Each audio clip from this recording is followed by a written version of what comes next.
और 7वें और आखिरी चरण के लिए प्रचार का शोर थम चुका है। 1 जून को 57 सीटों पर वोट डाले जाने हैं, जिनमें प्रधानमंत्री मोदी की वाराणसी सीट समेत कई हाई प्रोफाइल सीटें शामिल होंगी।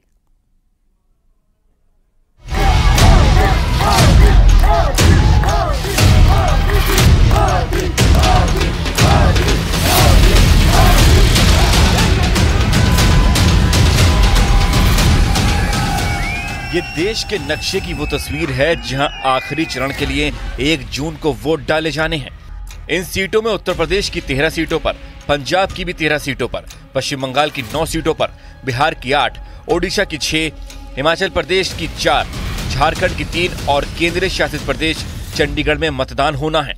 लेकिन इन 57 सीटों में कुछ ऐसी सीटें भी हैं जिन पर पूरे देश की नजरें टिकी हैं।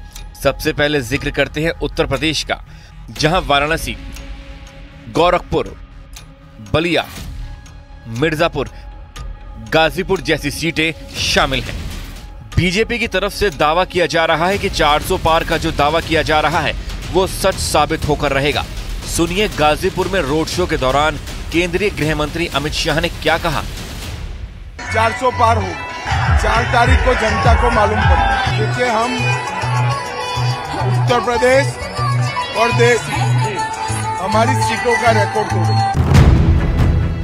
उधर गोरखपुर जैसी हाई प्रोफाइल सिटी पर चुनाव लड़ रहे रवि किशन के समर्थन में योगी आदित्यनाथ ने भी प्रचार किया और यूपी को पूरी तरह से माफिया मुक्त कराने का वादा किया।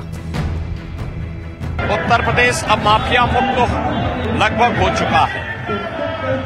जो बाकी एक आध बचे होंगे उनको भी वे भी सफाया हो जाएगा। उनके वॉर रूम में बाल नोचे जा रहे हैं। अब ब्लेम गेम शुरू होगा। 4 जून के बाद इसको कोसेंगे, उसको कोसेंगे। आप देखिएगा ना, ये 26 लोग प्रधानमंत्री बनना चाह रहे थे। हम लोग 5 जून के बाद फिर से हमारे पास लिस्ट आ जाएगी पूरी साल की। हम लोग कहीं ना कहीं किसी कार्यक्रम में फिर 5 साल जैसे चलते हैं वैसे चलने लगेंगे और देश की सेवा, गरीबों की सेवा करेंगे।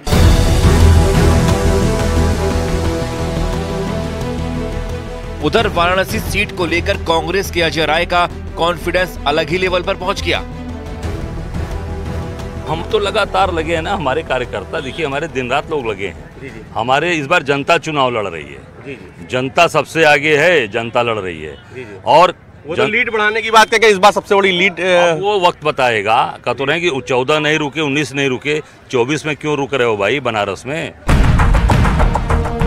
आखिरी चरण की जंग में हिमाचल प्रदेश की हमीरपुर सीट और मंडी पर लोगों की नजरें टिकी हैं, क्योंकि हमीरपुर से बीजेपी के अनुराग ठाकुर चुनाव लड़ रहे हैं, जबकि मंडी से कंगना रनौत पहली बार चुनाव में अपनी किस्मत आजमा रही हैं। जबकि पश्चिम बंगाल में सबकी नजरें डायमंड हार्बर से चुनाव लड़ रहे अभिषेक बनर्जी पर हैं और बिहार की काराकाट सीट से भोजपुरी स्टार पवन सिंह भी निर्दलीय चुनाव लड़ रहे हैं। यानी आखिरी चरण का यह रण दिग्गजों की किस्मत का फैसला करने वाला है।